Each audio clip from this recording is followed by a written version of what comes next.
राधे राधे, जय श्री कृष्णा। मेरे इस YouTube channel Shri Ganesh palmistry में आप सभी का स्वागत है। आज का अपना जो टॉपिक रहेगा, विशिष्ट रेखाओं के अंतर्गत दो प्रकार की विशिष्ट रेखाओं के बारे में जानेंगे। एक कोपरा रेखा और दूसरी कर्णी रेखा। पहली बार आपने इन रेखाओं का नाम सुना होगा। ये रेखाएं विशिष्ट रेखाओं की श्रेणी में आती हैं। क्यों इन्हें विशिष्ट माना जाता है, चर्चा करेंगे इस वीडियो में। तो देखिए, सबसे पहले हम कोपरा रेखा के बारे में जानेंगे। ये रेखाएं सूर्य पर्वत पर बनती है। एक आप देखेंगे तो ये जैसे कम से कम 3 रेखाएं बनती हुई ये दिखाई देंगी आपको। ज़्यादा भी हो सकती है, इस संख्या में 4 भी हो सकती है और 5 भी हो सकती है। प्रभाव जो रहेगा मेल या फीमेल के हाथ में समान रूप से देखा जाएगा। तो देखिए, इसका निर्माण कैसे होता है।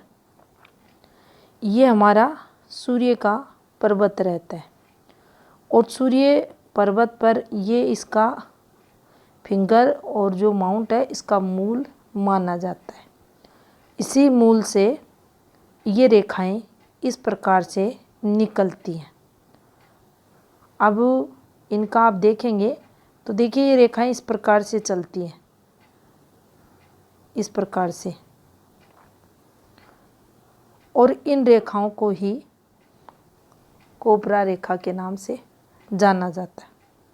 अब आपके मन में ये विचार आया होगा कि किसी भी ग्रह पर्वत से ऐसे रेखाएं निकलती हैं, नीचे की तरफ उतरती हैं, तो ये गिरती रेखाएं होती हैं, नुकसान की रेखाएं होती हैं।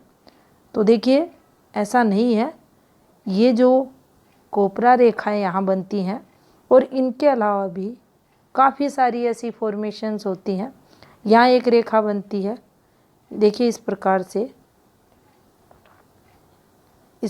से ये भी तरक्की की मानी जाती है।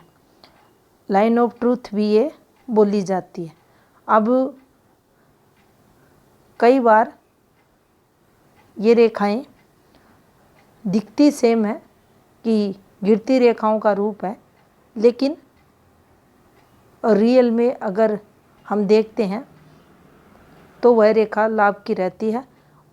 इसीलिए कहा जाता है, अगर कोई नेगेटिव रेखा किसी समय पीरियड कहीं भी किसी भी पर्वत पर आ रही है तो उसका जो एक्टिवेशन पीरियड है वहाँ कुछ ना कुछ दिक्कतें आपकी जो मुख्य रेखाएं हैं इन पर ज़रूर आएगा। उपरधान रेखाओं पर भी अगर मान लीजिए लॉस की कोई रेखा है, कहीं से भी लॉस दिखा रही है, सूर्य रेखा डिस्टर्ब हो रही है, तो इसका प्रभाव ज़रूर आपको अन्य रेखाएं हैं, भाग्य रेखा है, आपकी जो प्रधान रेखाएं हैं इन पर दिखाई देगा। ऑफशूट पर दिख सकता है, कोई भी तरक्की की रेखा पर दिख सकता है। अब यहाँ हमें ये ध्यान रखना है कि ये जो इस प्रकार का एक आपको रेखाओं का गुच्छा जैसा बनता हुआ दिखाई देगा, ये रेखाएं पीछे से जुड़ी हुई नहीं रहेंगी। देखिए, ये रेखाएं इस प्रकार से चलेंगी, इस प्रकार से, और पीछे से जुड़ी हुई नहीं रहेंगी। दूसरी, इन रेखाओं का संबंध यहाँ जो रेखा रहती है इससे भी नहीं होगा। उस स्थिति में ये कोपरा रेखा मानी जाएंगी। एक, ये रेखाएं गहरी काली डार्क रेखाएं भी नहीं रहेंगी। अब देखिए, संख्या में ये 3 से अधिक हो सकती है। अब इन रेखाओं का प्रभाव जातक के जीवन में देखें तो देखिए, सूर्य क्षेत्र पर है तो सूर्य हमारे व्यक्तित्व को प्रभावी बनाते हैं, तो निश्चित ही इन रेखाओं पर व्यक्तित्व प्रभावशाली रहेगा। दूसरा, सूर्य का तेज उस जातक के चेहरे पर दिखेगा, क्रांति में चेहरा उस जातक का रहेगा। अब इन रेखाओं पर समुद्र शास्त्र में ये मेंशन किया गया है कि सब प्रकार के सुख, अब उसमें फैमिली सुख है, काम धंधे का सुख है, संतान सुख है, हर प्रकार का सुख इन रेखाओं पर जातक को मिलेगा। काव्यात्मकता का सुख जीवन में जातक के रहेगा, मतलब जातक काफ़ी अच्छा, उसकी जो पढ़ाई लिखाई है ये काफ़ी अच्छी रहेगी, टैलेंट उसमें रहेगा, उसको कविताएं पढ़ना, काव्यों की रचना करना ये काफ़ी अच्छा लगेगा और इन क्षेत्रों में वह जाता है तो उसे सफलताएं भी मिलती है। यहाँ से हम ये भी देखेंगे, ऐसा व्यक्ति अगर उसके जीवन में विपरीत समय आता है तो वह उस विपरीत समय में खुद को पॉजिटिव रखने की कोशिश करेगा, खुद को बचाने की कोशिश करेगा, और ये रेखाएं उस विपरीत समय में उस जातक को बचाने में सहायक सिद्ध होती हैं। तो इन्हें विपरीत समय से बचाने की रेखाएं भी हम बोल सकते हैं। यहाँ से हम उस जातक की जिज्ञासा की जो प्रवृत्ति रहती है, शोध कार्य में सफलता जो जातक को दिलाती है, वह भी देखते हैं। तो काफ़ी सारे शुभ फल इन रेखाओं पर जातक को मिलते हैं, और ऐसी रेखाएं अगर हैं तो जातक जीवन में मान सम्मान के साथ सफलताएं, उच्च पदवी तक पहुंचता है। अब हम जानेंगे दूसरी प्रकार की कर्णी रेखा के बारे में। तो देखिए, ये रेखा हमारे जो शनि क्षेत्र है, गुरु क्षेत्र है, इनका जो सेंटर पॉइंट है, लगभग ये यहाँ से इस प्रकार से आपको घूमती हुई दिखाई देगी। इस रेखा को कर्णी रेखा के नाम से जाना जाता है। अब देखिए, ये रेखा जो आपको दिखाई दे रही है, इसकी जो आकृति हाथ में बनेगी, जो हाथी रहता है उसकी जो सूंड रहती है, उसके आकार की ये रेखा दिखाई देती है। दूसरा,